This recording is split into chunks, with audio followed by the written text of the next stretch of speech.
Hello, everyone. Welcome to Barca News. It is May 12th, 2025, and Barcelona have recorded a historical revenue from yesterday's El Clasico match. Also, Hansi Flick's renewal is done, complete, over. And finally, Saudi Arabia are eyeing Fermin Lopez. We have a lot to discuss, so let's begin.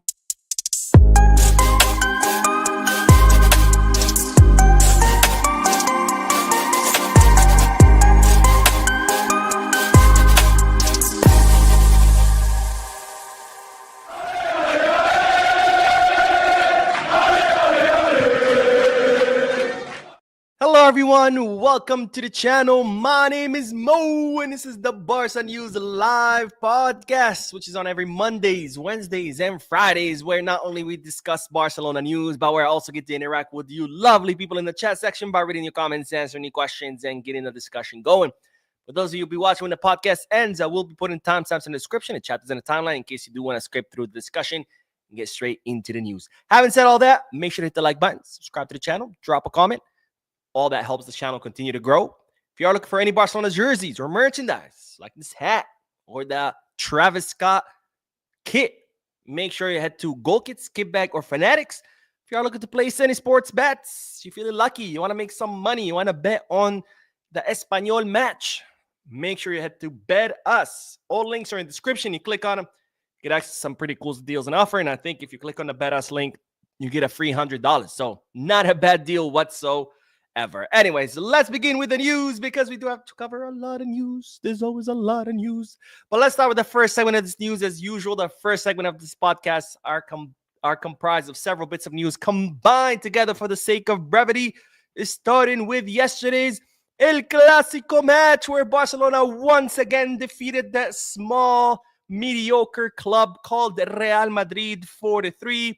The fourth El Clasico victory of Barcelona, 4 out of 4 Clasico matches, won 2 finals, giving us 2 trophies. And well, with this victory in El Clasico, Barcelona are very close to claiming their 3rd trophy of the season.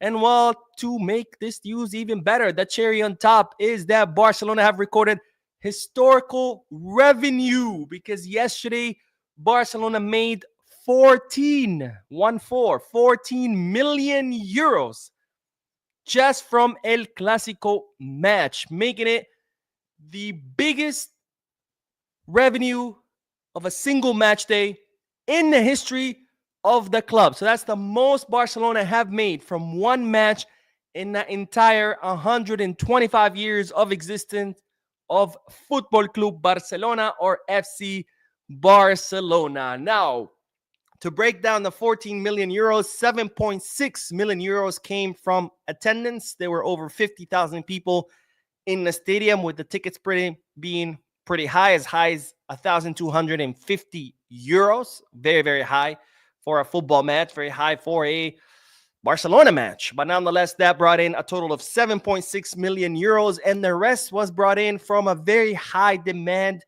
for VIP boxes and VIP seats. Now, there were VIP packages ranging from 3,750 euros all the way to 6,500 euros. And there was very, very high demand for these VIP boxes and seats because, of course, not only was it a Clasico match, but there was, a lot of celebrities in attendance. Piqué, Puyol, Travis Scott, Terry Crews. There was a lot of celebrities in attendance, and there was a big drive and demand for all these VIP packages. And all combined, Barcelona made 14 million euros just from one match, an absolute record in Barcelona's history. And of course, given the club's financial state, it's gonna go a long way in helping Barcelona with their financial fair play come this summer. Now, I gotta say this. I have to say this. I like that Barcelona are making all this money. Of course, we need it. We need it to get out of our debt. We need it to be able to sign and register players, but it does concern me a little bit to see how Barcelona are starting to drift into the American sports way. And let me clarify. If you're not from the US, American sports are incredibly expensive. Maybe setting aside baseball. For example, today the Knicks are playing, the New York Knicks. I'm here in New York. And tickets are going for up to $10,000 per person. For tickets just for the standing area, which, by the way, I didn't know this, but in basketball, you can buy a standing-only ticket. You're literally just standing. They're going for $700. That's incredibly expensive. And American sports have gotten to the point where the only people who can go are the rich people, because whether it's NFL or NBA or NHL or whatever it is, the tickets are incredibly, incredibly expensive. And it's honestly just pure greed, right? You don't need to charge that much to be profitable. You could charge way less to be profitable, but unfortunately, if there's one thing that we know about American capitalism is that it's extremely greedy. You know, if you make something for $10, technically you could sell it for $50 and make money, but why sell it for $50? Let's sell it for $10,000, right? And I'm starting to see Barcelona and some other football clubs drifting into that way. And that's a little bit concerning because football has always been a sport that is affordable. You know, you can get tickets for $20 and go into any matches. And I see Barcelona starting to copy a little bit the American sports playbook, which, again, I'm happy that the club are making money, but it is concerning to see that the tickets are rising and rising, and pretty much a lot of people are not going to be able to afford it in the future. Hopefully I'm wrong. Hopefully Barcelona is just doing this for now just to get out of the financial trouble, but I highly, highly doubt it because, of course, that's how greed works, right? Once you get a taste of it, you want more and more and more and more. We'll see. But anyways, good news for Barcelona. Record day for Barcelona as far as revenue. And of course, speaking of a Clasico match, I do want to share a funny post by the legend, the Barcelona legend, Hristo Stoichkov. If you don't know who Hristo Stoichkov is, go back, watch some YouTube videos, but he was an absolute Barcelona legend. He played in the 90s, Hungarian striker. I mean, he was just absolutely amazing. And even though he's been retired for many, many years, he's always been a hardcore Barcelona fan. And yesterday he posted the following on his Instagram. This is Lamine Yamal. You know, this is a celebration where he does the 3, the 0, and the 4. That's the, I don't know if it's the postal code or it's the phone code, but it has to do with the neighborhood where he grew up, right? He always does that as a representation of the neighborhood he's from. So that is Hristo Stoichkov with the picture of Lamine and a celebration. And where the 3 is, he writes Títulos del Barça, or Barca titles, you know, because Barcelona are about to win La Liga. They already won the Copa del Rey and the Spanish Super Cup. The 0 says Títulos del Madrid, which means the titles that Real Madrid have won this season, which is 0. And finally, the 4, and he put next to it Clásicos ganados del Barça, or in other words, Clasico matches that Barca have won. So 3 titles for Barca, 0 for Madrid, 4 Clasico matches won by Barcelona. I thought that was a pretty funny post, so I wanted to share it with all of you. Now, from one funny news, we go to another one that's not funny at all, because as you know, we all witnessed an absolute robbery by this thief, this incompetent, mediocre thief called Hernandez, who robbed Barcelona in plain broad daylight. And well, it gets worse. It gets worse because not only did Hernandez award Real Madrid their first goal, even though the penalty kick, even though it was offside, not only did he award them the second goal, despite being a clear foul on Lamine Yamal, not only did he rule out Fermin Lopez's goal, even though it was a totally legit goal, not only did he not call a penalty kick in favor of Barcelona, even though it was a clear handball by Tchouaméni, and you can even argue that Tchouaméni should have gotten a red card for that foul on Ferran Torres being the last man. And by the way, had we gotten that penalty kick, which should have been awarded to Barcelona, Tchouaméni would have gotten his second yellow and also should have been a red card. So Tchouaméni got saved 2 red cards, not 1.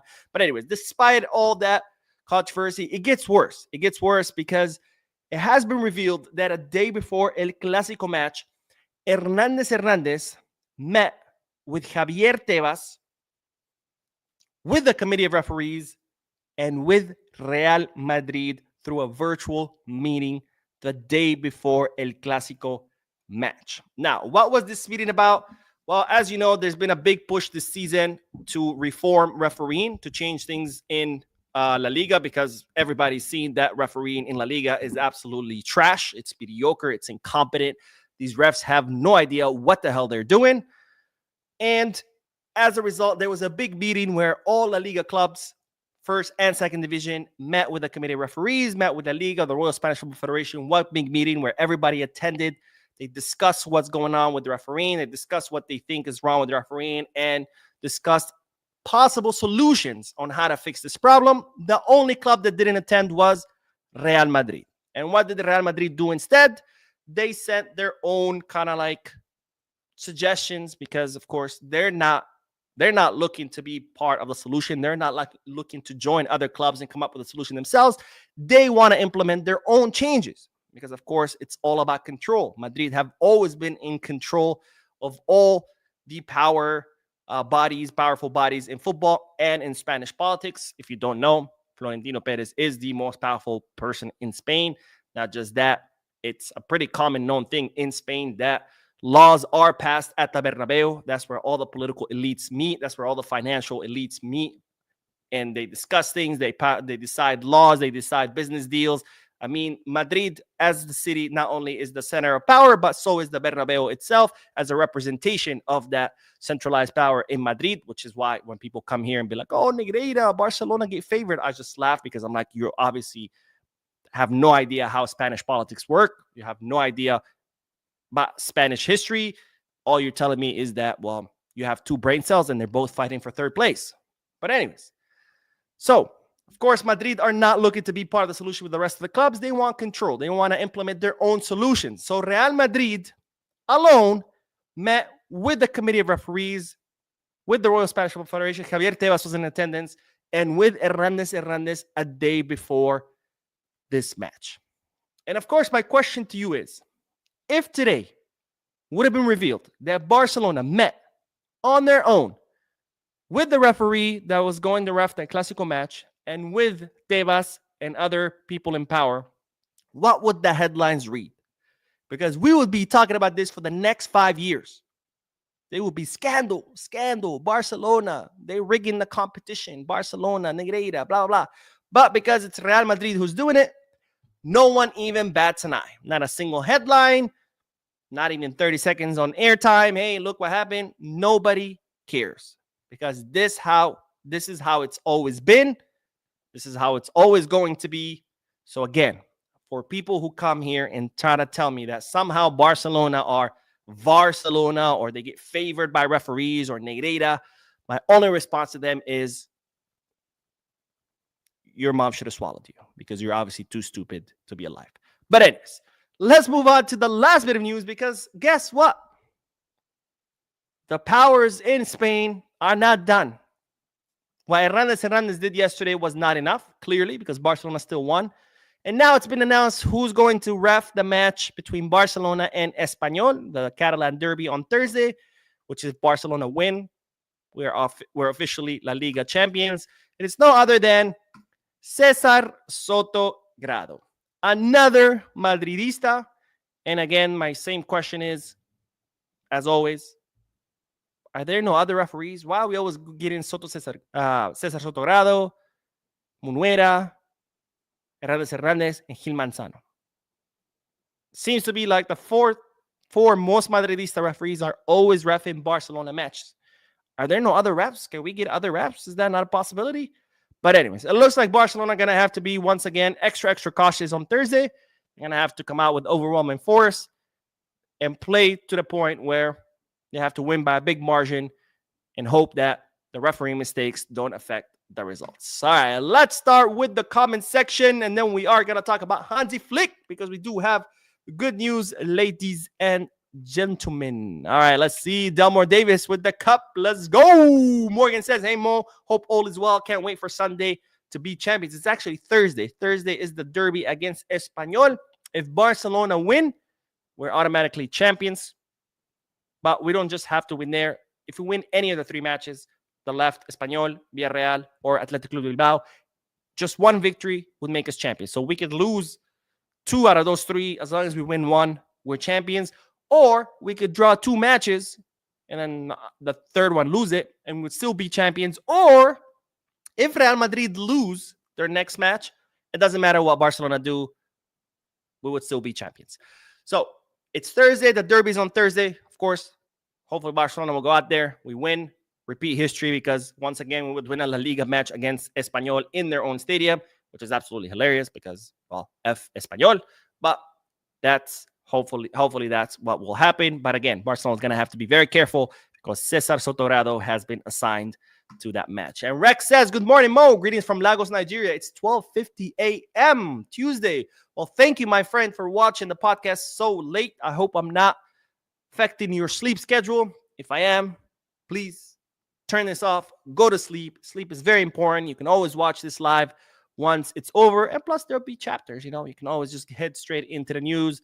I don't want to mess with anyone's sleep. There's more important things in life, my friends. Of course, I appreciate all of you being here and watching, but your health comes first. Your sleep, your eating habits, all comes first. You can always watch these videos or these lives later. Not a funny guy says, hey, Mo, who do you think you would rather leave, Araujo or Christensen? I think at this point, Araujo, which is crazy. I would have never, ever, ever, ever imagined I would be saying this. So I guess like Justin Bieber said, never say never. Everybody says that, but and that's because not to say it, that Araujo's not a good defender, because he's just not fitting, right? And that's they're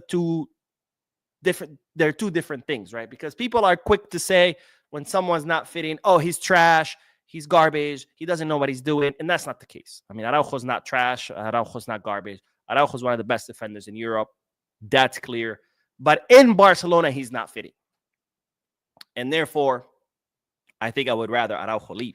Now, of course, a little bit difficult for me to say this because I haven't seen Christensen that much. He's only played 3 matches, 1 as a starter. The other 2, he came off the bench. So it's hard for me to judge whether Christensen fits. I can say for sure that Araujo doesn't fit because he's played enough matches and enough minutes for me to see that, okay, he's not fitting. But Christensen, not so much. However, in those few minutes that Christensen has played, he has done it well. But again, you cannot compare the two because one has played a lot and you can say for sure that he doesn't fit. Christensen hasn't played too much, so I can't say for sure he does fit.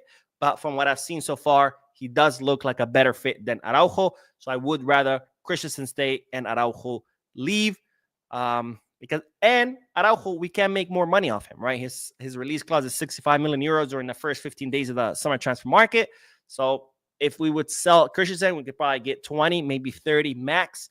Whether if we sell Araujo, it's 65. So you make more money off him and you offload a player that unfortunately is not fitting, which is absolute tragedy because we've all seen what Araujo can do. We've seen him in past seasons, but under Flick, unfortunately, he just doesn't fit the system. Uncle Joe says, hey, Mo, greetings from Guyana. Guyana. Yes, that's how you say it, right? Or Guyana. Is it Guyana or Guyana? It's Guyana, right? Please let me know. Sorry. Hey, Mo, greetings from Guyana. Madrid pressing the panic button and going for Xabi Alonso will not end well for them because I don't think he can manage a team with so many egos. So that's something I talked about in last live stream. And I said Xabi Alonso could technically be a problem for Barcelona because we've seen Ancelotti's style is more like go out there and do whatever. And that doesn't seem that works for Madrid players, right? Because, and by the way, this is nothing new. Last season, they were also playing like shit, but they still managed to win. Because that's the thing about playing like shit. You could get lucky, but eventually it's going to catch up to you, right? And that's when people bring up the La Liga season we won. Oh, Xabi's so great because we won a La Liga season. And I said, no. Because how did we win that La Liga season? By playing like shit. And barely winning, barely scraping by. And what happened? That caught up to us. And then following season, we didn't win anything. Same thing happened with Madrid. Last season, they won. They won La Liga and the Champions. But how did they win? By playing like shit and barely scraping by. And what happened this season? It caught up to them too. So this has been going on for a while. So I think Xabi Alonso could be a problem for Barcelona because unlike Ancelotti, who's just like, go out there and do whatever, Xabi Alonso is more like, okay, this is our strategy. This is what we're going to do.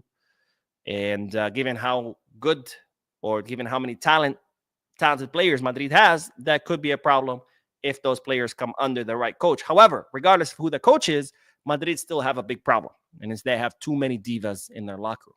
They have Vinicius, who's a clown, who's more concerned about crying than actually playing. We have Mbappe, who swears he's the best in the world. And, he came from PSG where he was king. Whatever he did, PSG did. If he wanted a player fired, they would fire him. If he wanted a player signed, they would sign him.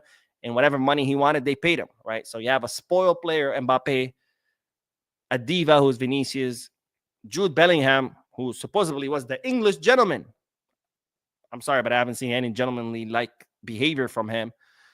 You have all these divas, and they're going to need a coach who knows how to handle big egos and divas. And I don't know if Xabi Alonso has that in him or not. I guess we'll find out.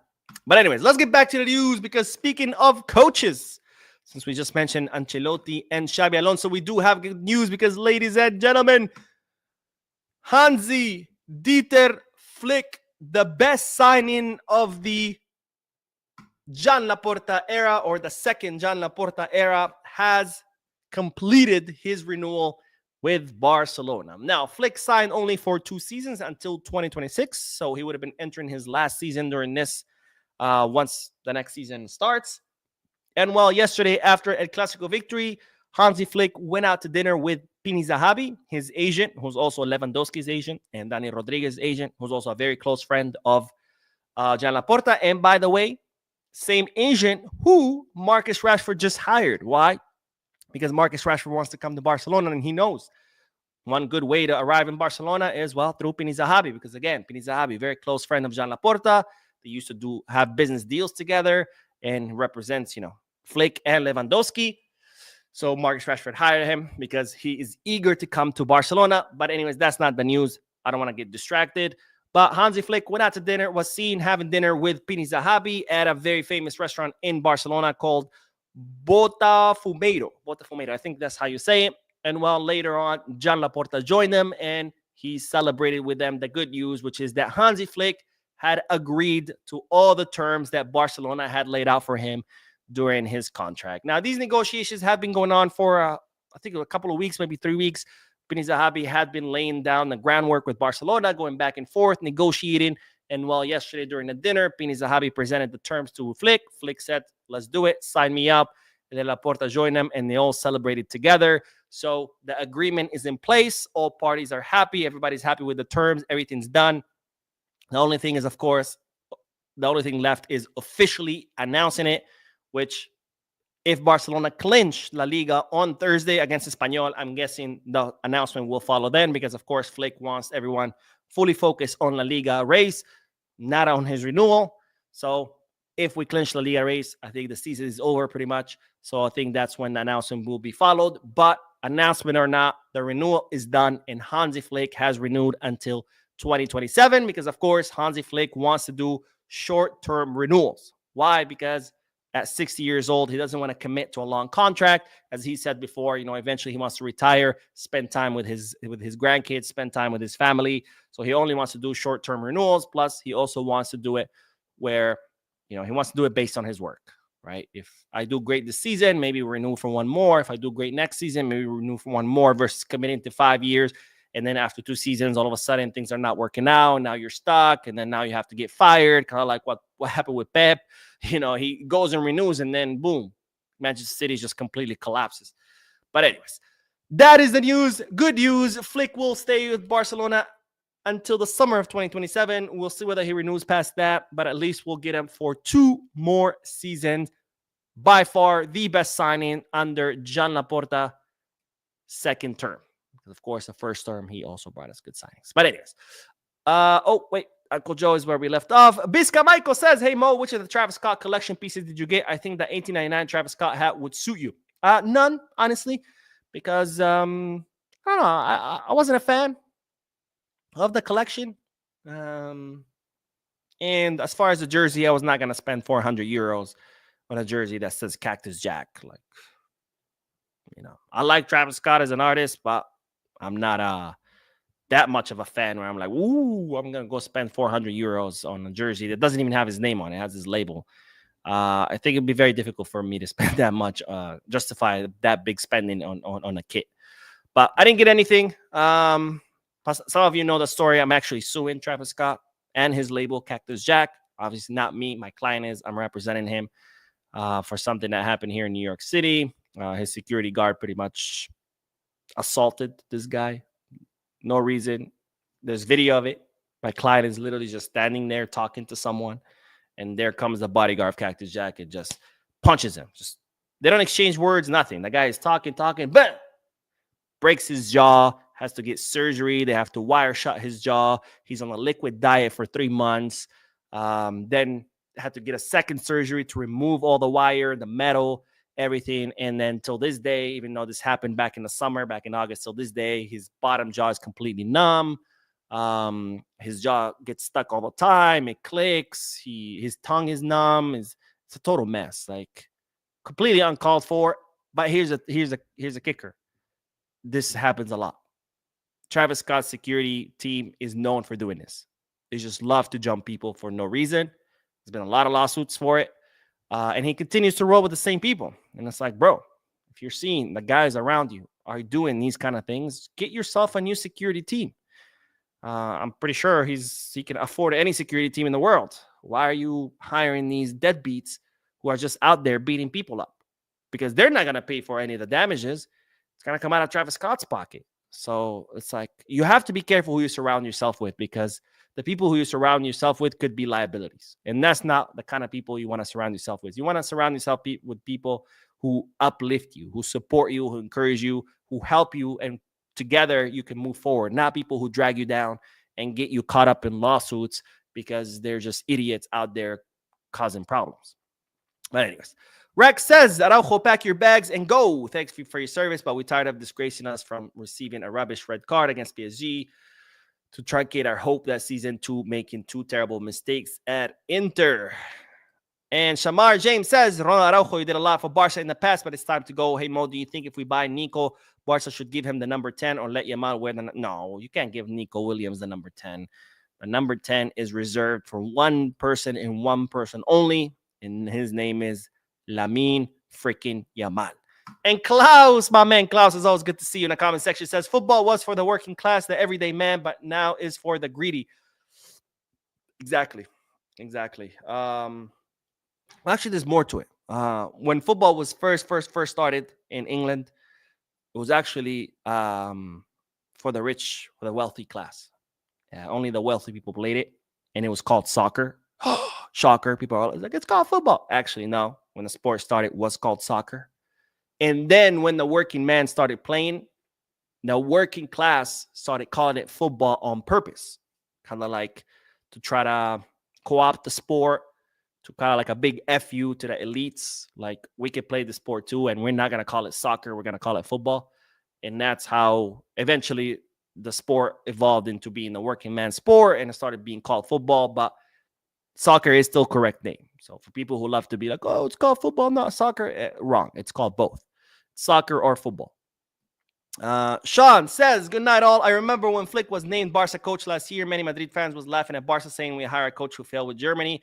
Bet they not laughing now. The funny thing is, a lot of Barca fans said that too.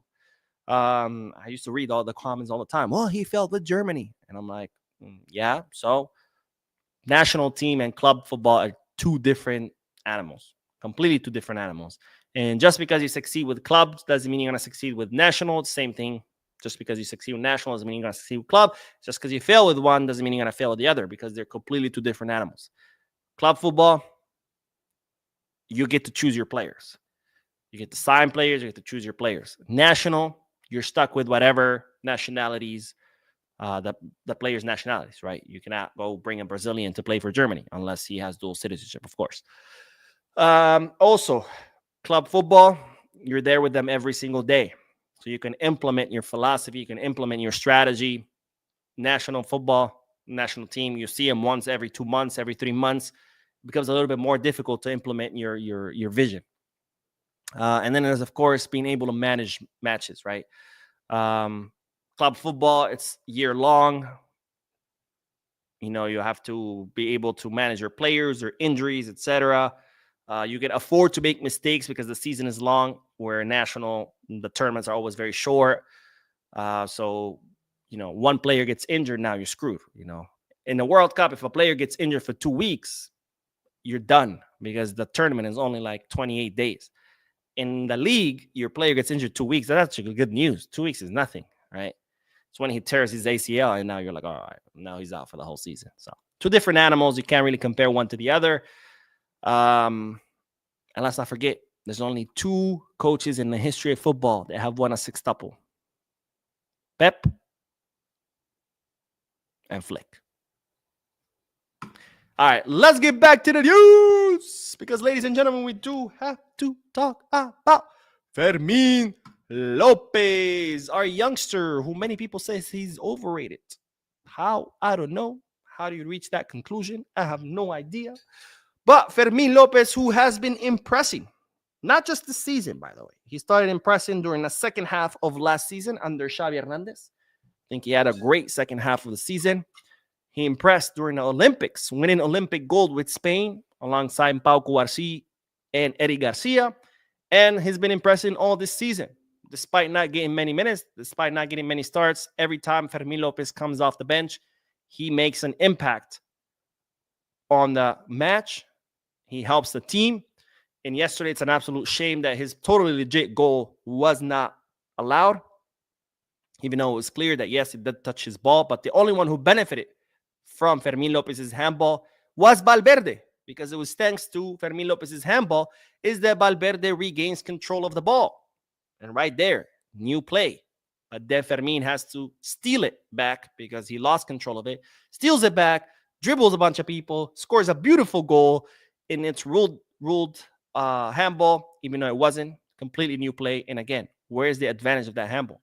You know, the reason why when an attacker hand touches the ball, even if it's involuntary, it's automatically a handball is because they consider that the attacker is getting an advantage over the defender with the handball. Here, the only one who gained an advantage from that was Valverde. But anyways, I'm not here to talk about the handball. It was an absolute shame that his goal was ruled out or ruled handball. But Fermin Lopez, who's been having an incredible season, has, of course, started to attract attention.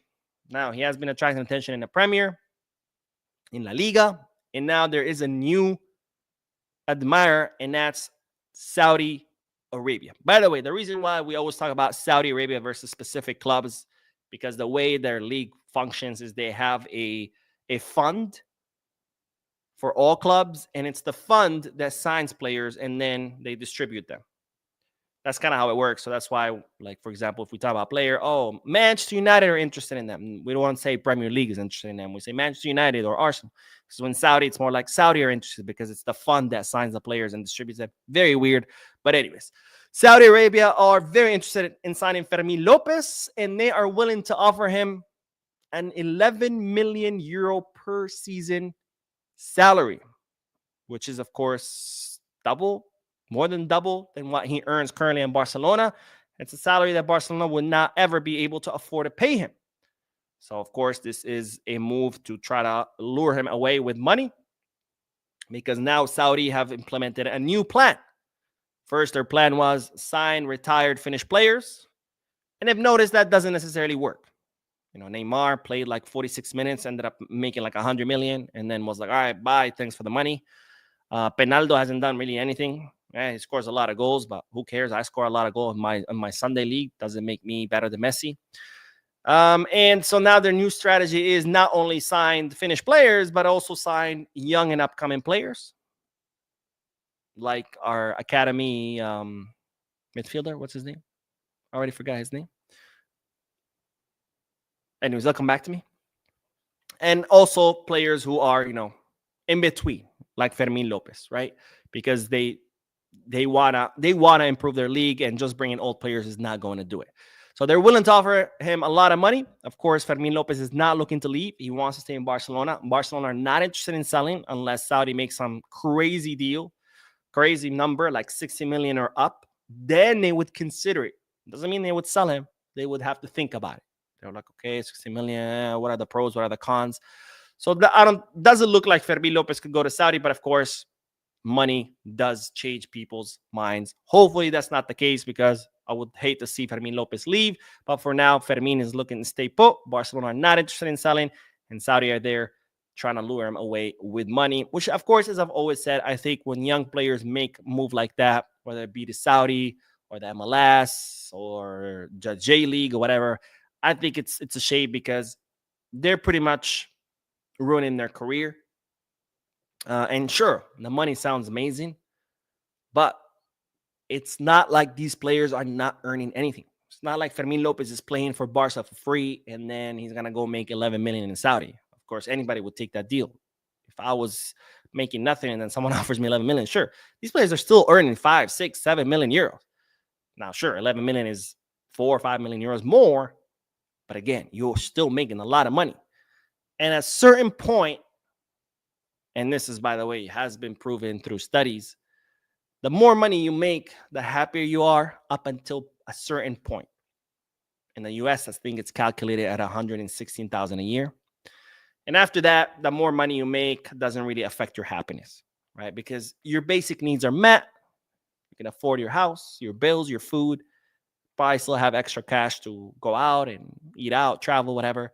So after that, after a certain point, the more money you make, it doesn't really affect your happiness. So to go from 6 or 7 million to 11, is that gonna make them more happy? No, they're still making a lot of money. They were already making a lot of money, and they're still making a lot of money.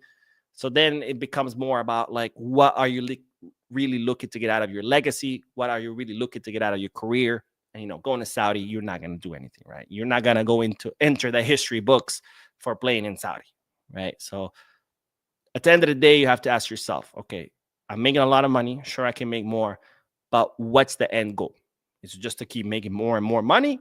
Or do I also want to keep making a lot of money because they're already making a lot of money, and maybe, do something, build a legacy? But anyways, I'm not a football player. What do I know? Let's do the comment section, and then we'll talk about Wojciech Szczesny. But first, let me take a sip of my mate. Mm, delicious. All right, let's see. Where did we leave off? The Matrix, who's always in the chat section, says Real Madrid will spend big next season. They will be out for revenge. Oh, for sure. I mean, they're already talking about, we need to sign defenders and a midfielder, and that's the thing and why you see so many morons on social media always trying to compare Madrid players to Barcelona players, is because one thing Madrid will never, ever, ever be able to do is create talent. And I think that really pisses them off, because Barcelona, 1.3 billion euro debt, completely broke, no financial fair play, builds a championship winning team that was this close of winning another treble. This close.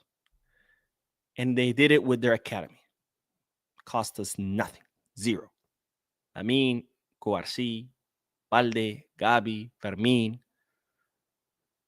Eric Garcia, Marc Bernal next season, Marc Casado, all academy players. And that's something that Madrid will never, ever, ever be able to do. What they have to do is go to the market. And by the way, today, hilarious. I was laughing my ass off. I saw someone post Arda Gulesh's numbers, his goal assist, and compare them to Lamine. And Arda, they're very similar. They're very close. They're saying, look, Arda Güler doesn't play anything. They have the same numbers. I'm like, you already try to force the Penaldo versus Messi debate because you couldn't handle the fact. You couldn't stomach the fact that Barcelona Academy made the best player in the history. So you had to force this debate, which before nobody was even talking about because, let's be honest, completely two different players. And now you're trying to force a Lamine versus Arda Güler debate. I've said this before, the age of reason. And I feel like we're now in the age of unreason, where people just are too stupid to reason or think for themselves. And this is the point that we've gotten to. At least Penaldo Messi debate, the two of the greatest players in the history, that made a little more sense. But to compare Arda Güler, a bench warmer, to Lamine Yamal, the best player in history, that to me is a new level of stupidity. That to me is a sign of de-evolution, not evolution, de-evolution. You've seen that evolution chart where it's like a monkey and it starts standing straighter and straighter, and then you have a human. Now we're going the opposite. Are you serious? And by the way, the numbers of Arda Güler that they're comparing to Lamine are his numbers from the Turkish league. God help us all. God help us all. Technology was supposed to make us more advanced, more smart, or smarter. And it looks like it's doing the opposite because people don't think anymore. Brad says, don't we also win La Liga if Real Madrid tie along the way? Let me think. If Real Madrid tie next match, cut the distance to 6 points, and Barcelona, let's say, lose, yeah, you're right. Because if Real Madrid tie next match, that brings the distance to 6 points, and let's say Barcelona lose, no, it wouldn't.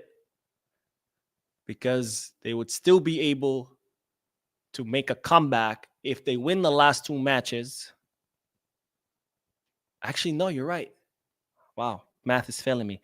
If they tie next match, it would be 6-point difference. And if Barcelona lose every single match and Madrid win the last 2 matches, that would be even on points because they would get 6 points. And being even on points would make Barcelona the champion. Because since Barcelona beat Madrid in both Clásicos, if they end up even on points, Barcelona win. So yeah, you're right. So if Madrid draw any of their matches or lose any of their matches, it's official. Barcelona are winners no matter what Barcelona do. But of course, we got to depend on ourselves. We can't be waiting for Madrid to do something or the other. And we have to go out there, win the match against Espanyol, and put an end to this La Liga title race and put an end to Real Madrid's misery.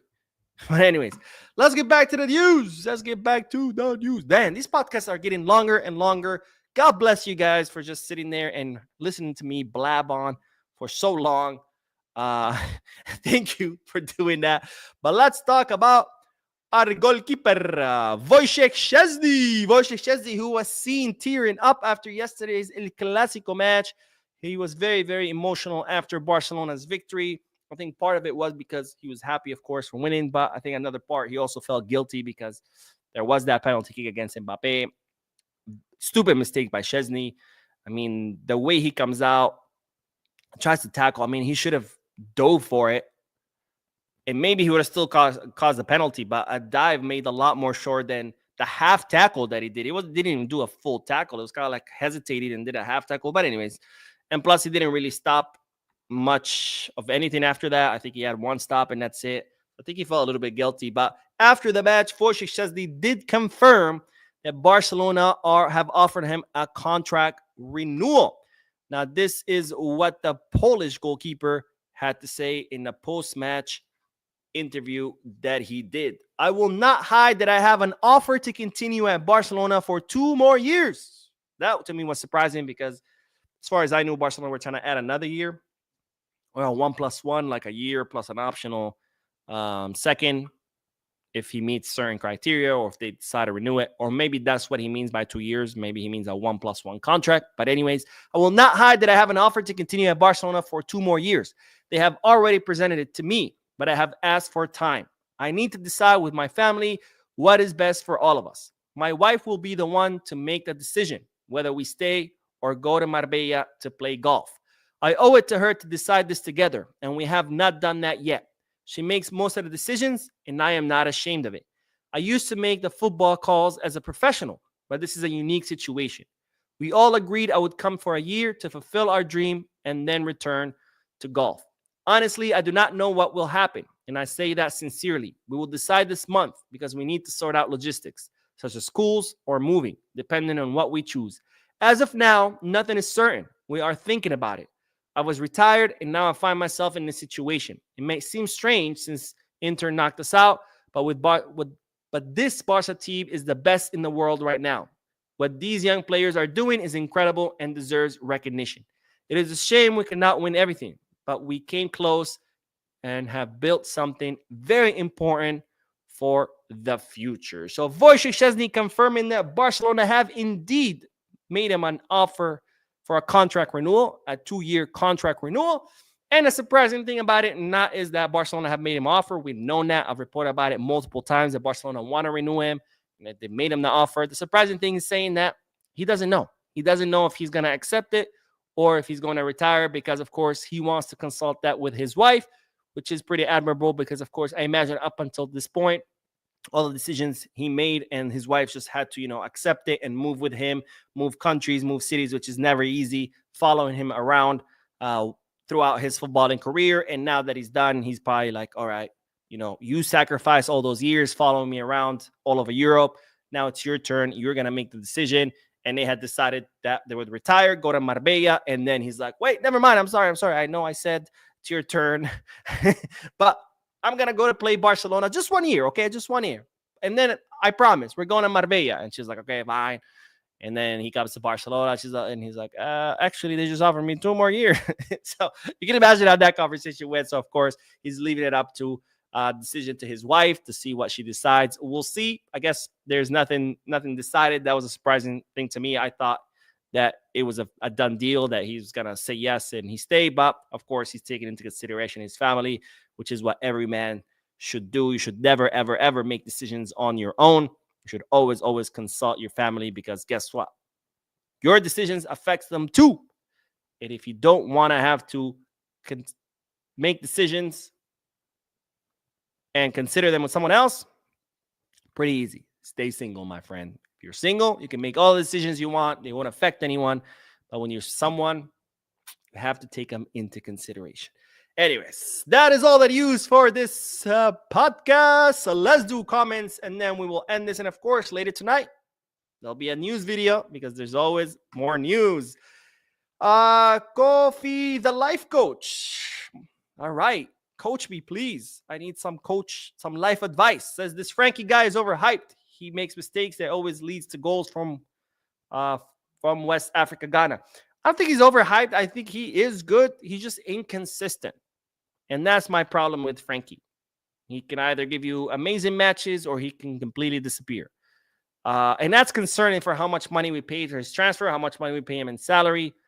That's very concerning, right? Because if you have someone like Frankie, who is in his prime, been at the club for many years, has experience, is a veteran, has played it all, is a captain, is earning a crap load of money, the highest paid player in La Liga, you want someone like that to be able to step up, especially in difficult moments, and say, hey, guys, I got this. Things are not going well, but I got this. Don't worry. I'm going to control the midfield. I'm going to help with the attack. And a lot of times he doesn't. And most of the times he doesn't. And that's concerning, because we've seen Lamine do that. First leg against Inter Milan, down 0-2. And Lamine says, I got this. Give me the ball. And he starts doing magic. That should not be coming from Lamine. A 17-year-old kid who's just starting his career should not be the one to say, guys, I'm going to put the team on my back. It should be people like Frankie. And a lot of times, Frankie has been nowhere to be found in those moments. And that's concerning, right? And that's my problem with him. So, Abbas says, hey, Mo, what do you think of Rashford? As for me, I want someone better. I'm very on the fence with Rashford. I wouldn't mind if he came on loan, but I wouldn't sign him on a permanent transfer. Because, as I've said many times before, Rashford is an incredibly talented player. When he is fully focused, when he's inspired, when he's on top of his form, he's one of the most lethal attackers in the world by far. But the problem is, a lot of times he's not. He's also very inconsistent. Same thing with Leao, right? So if Barcelona can get a loan deal for Rashford, great. I would love it, because there's no risk, right? If it works out, amazing. If it doesn't, who cares? You return him. But I wouldn't pay 40, 50 million, which is what Manchester United want, because if he works out, great. But if he doesn't, now you're out 40, 50 million euros. And guess what? We don't have 40, 50 million euros to begin with. So to be out money that you don't even have, that's a big problem. And even if he does work out, he's 28 or 29. That means his value is only going to go down. So it's a depreciating asset. So, and I know it sounds horrible to talk about another human as an asset, but at the end of the day, that's how these clubs view these players, right? As assets. Nana says, Mo, I'm watching you live from Ghana. In fact, Sunday's devilish performance from the refs nearly raised my BP. It's so absurd and irritating. Why is Laporta treating these bunch of Johns with kid gloves? That's a great question, and I'm tired of hearing Laporta complaining. And it's like, at some point, you got to stop complaining and do something. And he's not. Optimus says, I want to know why Sunday match Mbappe half side did not get reviewed on the VAR or reply on TV for fans to see it. It's rigged. I think we have to be careful about saying something is rigged. And I'll tell you why. And I've talked about this before, and I'll talk about it in the next video. We have to be careful when we call things rigged. I mean, there's clearly favoritism by the refs towards Madrid. And The rest are clearly being affected by the Real Madrid TV campaign, where they're so afraid of ruling against Real Madrid because they're afraid then Madrid media machinery is going to go after them. So that's clear. So that's clear that Madrid is influencing the competition through their campaign. But you have to be careful calling something rigged, because that also affects us, right? And it's something that idiotic Madridistas don't understand, right? When they say Negreira, and Barcelona, bought all their trophies, what that implicates, which again, another thing of living in the age of unreason, where people just don't think anymore. The implication of calling something rigged, it affects everybody. Because if something is rigged, if La Liga is rigged, that means it's up for sale. And it means it's sold to the highest bidder. So what does that mean? That means that all those seasons that Barcelona won, 27 to be exact, that means Barcelona were the highest bidder. And that means all the trophies that Barcelona won, they're all rigged. Same thing with Real Madrid, right? When these idiot Madridistas are screaming Negreira, I'm like, again, the implication of your accusation is that La Liga is up for sale. So every La Liga trophy you won, Real Madrid, means you were the highest bidder. So you have to be very careful when try to call a competition rigged, because it doesn't. You can't have your cake and eat it too, right? It's either always rigged, and that includes the trophies that Madrid won and Barcelona won. That means none of them count for anything because they're all rigged. It just means those years Barcelona paid more, or if Madrid won, that means Real Madrid paid more, or it's never rigged. But you can't say when your team wins, it's not rigged, but when the other team wins, it is rigged. It doesn't work like that, right? That's just childish behavior, That's like the kid who doesn't get invited to a party and he wants to go, but he says, okay, well, I didn't even want to go anyway. No, you did. You just didn't get invited, right?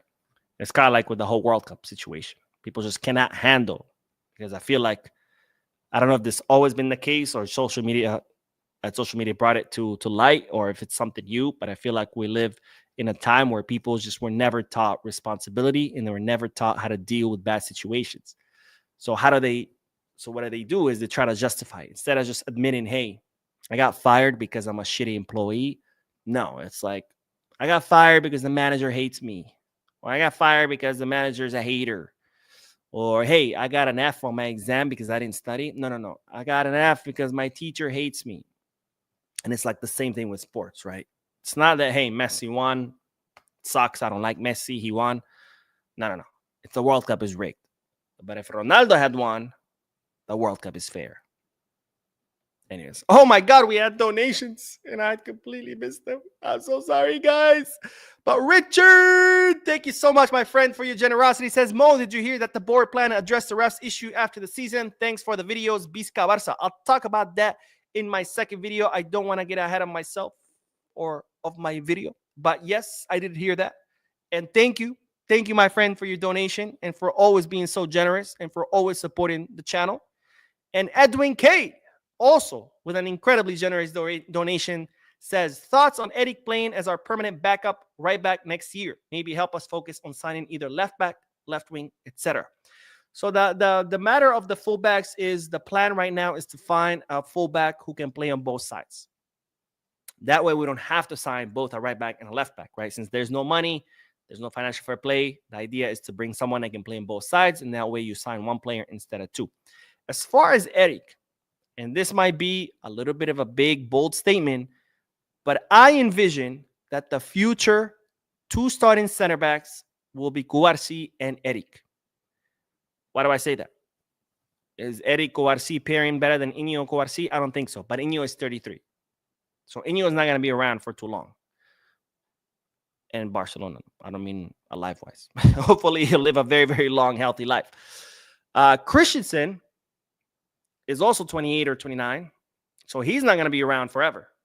And Barcelona, again, not on this planet. Well, I guess none of us are going to be forever on this planet. Eric, on the other hand, is what, 21 or 22? So he's going to be in Barcelona, or could be in Barcelona, for a lot longer than Iñigo and Christensen. So I see, or I envision, the future center back pairing as Cubarsí and Eric. And that will be one hell of a pairing. Because remember, both of them have incredible forward passes. And both of them know how to build from the back. And I don't have to hypothesize that they would be an amazing pairing. Just watch the Olympics. Those were the two starting center backs for Spain, Eric and Pau Cubarsí. And together, they won Olympic gold. So that's how I envision it. But of course, football moves very quickly. And who knows? Maybe next year they sign someone. But that's how I envision it. All right, let's do a couple more and then we'll end this. But thank you guys for your donations. That's very, very generous. The Matrix says Barcelona need to fix the finances. We should not waste the talent pool of the players we have now. We waste Messi last couple of seasons with trash signings. I mean, trash signings is an understatement. I mean, and that's the thing, right? This is what I used to say last 2 seasons about people like Rafinha. And I was like, we can't just keep supporting players just because they're Barca players. We have to only support players if they perform. This season, Rafinha is more than performing. He's outperforming everybody. And that's why I jumped on his bandwagon and said he's no longer Rafinha, he's Coutinho. Because the only way can Barcelona stay great is by having great players who perform well. And bringing players like Malcolm, like Arthur, like Braithwaite, like Yerry Mina, Firpo, Semedo. I mean, my goodness, what the hell were we thinking? Right? And of course, the logic would be of the Xavi apologists and people who supported Rafinha when he was mediocre is, well, they're Barca players. We just got to support them. And it's like, no, we don't. We should only support players who can contribute to Barca's greatness. And those players did not contribute to Barca's greatness. I'm sorry, but those players didn't even deserve to be spectators in Barcelona's matches, let alone players of Barcelona, because they were not good enough. And we saw the result of what happened of not having players who are good enough. Disaster after disaster after disaster after disaster. And that's why it's very important to not only sign great players and grow great players in the academy. That's why it's very important to support great players and not just support a player just because he wears a Barca jersey. We have to support him. No, that's nonsense.